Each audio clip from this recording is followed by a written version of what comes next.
जिस तरीके से उन्होंने भूगोल का अध्ययन किया है हम उसकी बात कर लेते हैं। मतलब भूगोल के अध्ययन करने के लिए उन्होंने क्या मेथड्स काम में लिए हैं या किन के आधार पर वह ज्योग्राफी का यह अध्ययन किए जाने पर जोर देते हैं, या अगर वह नहीं भी दे रहे हैं जोर तब भी हम चूंकि महान भूगोलवेता के रूप में, चूंकि उन्हें हम फादर ऑफ मॉडर्न ज्योग्राफी के रूप में स्थापित कर रहे हैं, तो फिर उनके द्वारा किया गया भौगोलिक अध्ययन जिन तरीकों से किया गया है उन तरीकों को मानक तरीका मान लेते हैं, स्टैंडर्ड मेथड्स मान लेते हैं। इसलिए ऐसे महान लोगों के मैथोलॉजी को, विधि तंत्रों को भूगोल में अनुकरणीय माना जाता है और इन अनुकरणीय मानते हुए ही इनका विश्लेषण भी किया जाता है भी कौन कौन से तरीकों से इन्होंने अध्ययन किया है। तो हम अगले पार्ट में इसको देख लेते हैं कि किस प्रकार से हम्बोल्ट महोदय का भूगोल का विधि तंत्र रहा है। तो देखिए, हम्बोल्ट महोदय के विधि तंत्र की बात हम कर रहे हैं और हम्बोल्ट महोदय का जो विधि तंत्र है उस विधि तंत्र मैथोलॉजी ऑफ हम्बोल्ट जिन्होंने भूगोल के अंतर्गत किस प्रकार से कौन कौन से मेथड्स काम लिए या क्या उनका तरीका था। तो एक तो तरीका उनका एम्पेरिसिज्म बेस्ड था, आनुभाविक विधि के आधार पर उन्होंने, अर्थात इनका स्पष्ट मानना था कि अगर आपको भूगोल का अध्ययन करना है तो आपको प्रत्यक्षतः उस स्थान पर जा कर के, मतलब जो उन्होंने प्रत्यक्ष रूप में देख करके जो अनुभव किया उस अनुभव के आधार पर भूगोल का विश्लेषण, भौगोलिक कारकों का विश्लेषण, मानव के कार्यों के साथ उन प्राकृतिक कारकों का अंतर संबंधित करने वाला उन्होंने विश्लेषण प्रस्तुत किया। तो एक तो आनुभाविक विधि यानी एम्पेरिसिज्म बेस उनकी स्टडी रही है।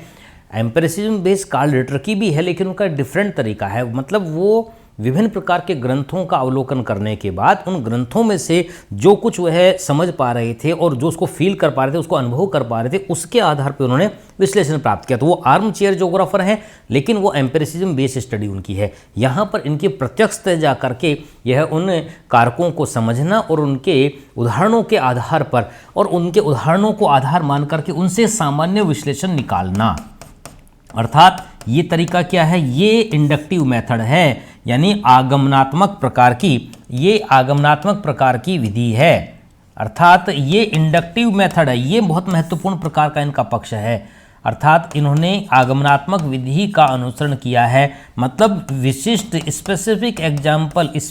एग्जाम्पल्स के आधार पर सामान्य प्रकार के निष्कर्ष प्राप्त करना, ये आनुभाविक विधि के तहत साफ साफ दिखाई देता है। ठीक है ना। वहीं पर अगर आप देखिए, ये जो बात, दोनों बातों को एक साथ जोड़ करके देख लीजिए। अगर हम कह रहे हैं कि ये किसी स्थान पर जाकर के विभिन्न तरीके के उदाहरण, चाहे वह दक्षिण अमेरिकन कॉन्टिनेंट में गए हों, चाहे वह है उत्तर अमेरिकन कॉन्टिनेंट में गए हों, या ये एशिया के साइबेरियाई क्षेत्र में गए हों, या जहाँ जहाँ पर भी वह गए हों, मरुस्थल से लेकर के सतत हिमाच्छादित प्रकार के प्रदेशों में वह गए, या सागर तटीय क्षेत्रों पे, पर्वतीय प्रकार के क्षेत्रों में, जहाँ जहाँ पर भी गए, विभिन्न प्रकार से उन्होंने जो वहाँ पर विभिन्न प्रकार के उदाहरण देखे, उन उदाहरणों के आधार पर उन्होंने एक सामान्य प्रकार का निष्कर्षात्मक वाक्य निकाला। अर्थात सामान्य प्रकार का निष्कर्षात्मक वाक्य का मतलब जो इन सभी उदाहरणों पर लागू हो जाता है।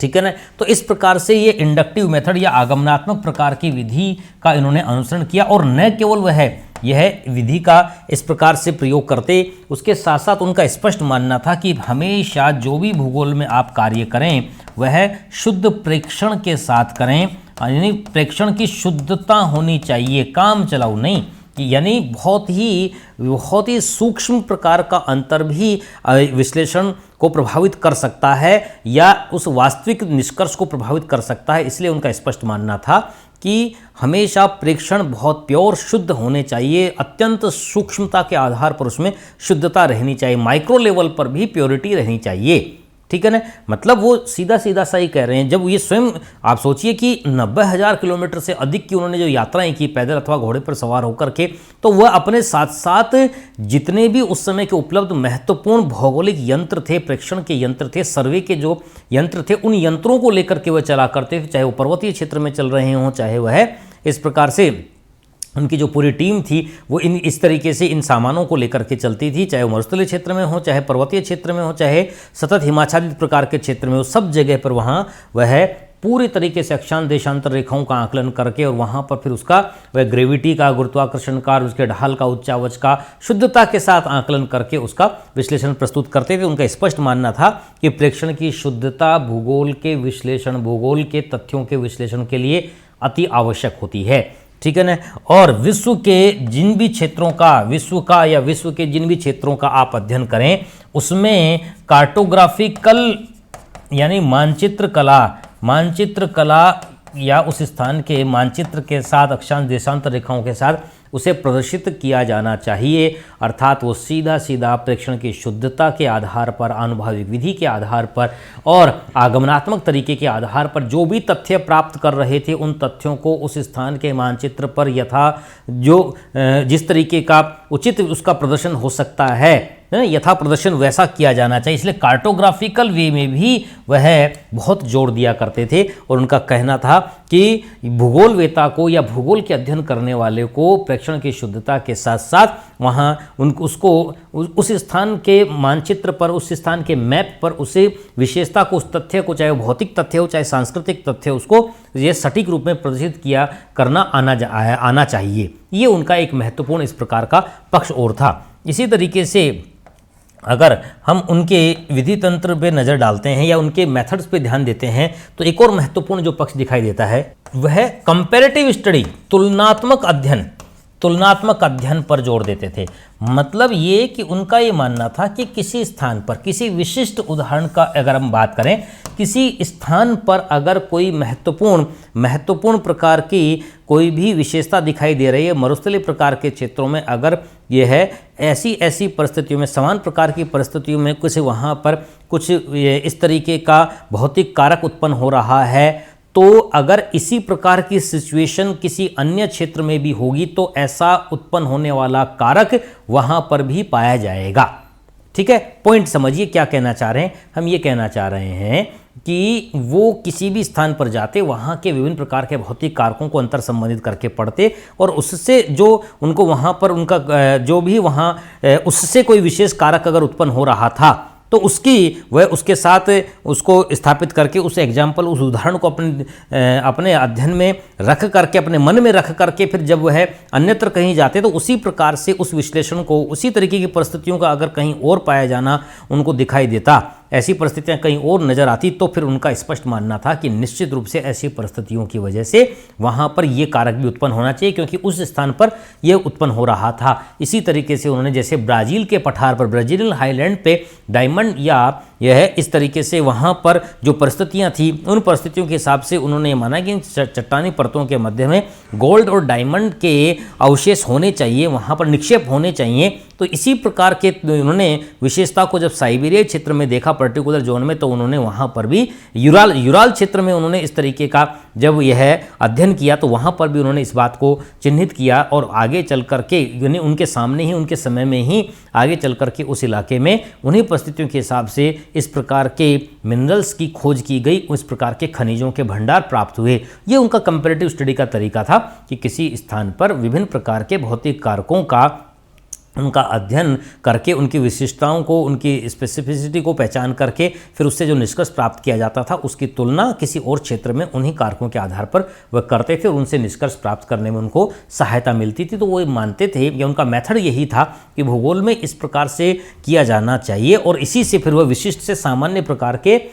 निष्कर्षों का भी निर्धारण कर देते थे। तभी तो उनके आगमनात्मक प्रकार की विधि हुई ना। तो एक तो यहाँ पर तो कहने का मतलब उनकी एम्पिरिसिज्म बेस्ड स्टडी थी, नंबर एक बात, ठीक है ना। नंबर एक बात इनकी एम्पिरिसिज्म बेस्ड स्टडी थी, नंबर दो बात इंडक्टिव मेथडोलॉजी थी और तीसरा वह सर्वे की शुद्धता, प्रेक्षण की शुद्धता पर जोर देते थे। कार्टोग्राफिकल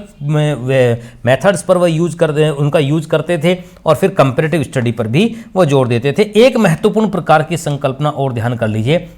एक महत्वपूर्ण प्रकार का उनका जो मेथड था वह भी एक इस रूप में था कि उनकी मान्यता थी कि इस संसार में, इस पृथ्वी पर, इस ब्रह्मांड में, बल्कि इस ब्रह्मांड में प्रकृति के नियमों के अनुसार सारी परिघटनाएं संपन्न होती हैं।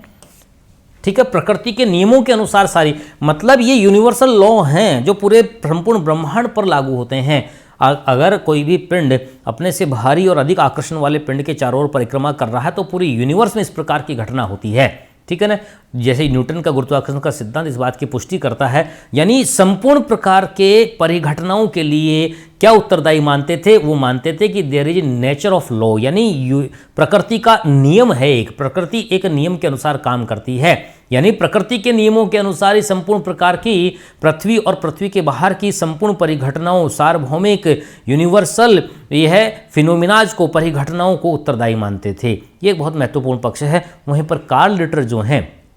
कार्ल रिटर यह टेलोजिकल नियम के अनुपालना करते हैं, मतलब वह ईश्वरीय प्रकार की परिघटनाओं का समर्थन करते हैं। तो प्रकृति के नियम की बात यहाँ पर हम्बोल्ट महोदय कर रहे हैं, कार्ल रिटर की बात हम अलग से बाद में करेंगे। ये 6 प्रकार के महत्वपूर्ण विधि तंत्र हैं, मैथोलॉजी हैं, जो आपको हम्बोल्ट महोदय के साथ ध्यान के रखनी है।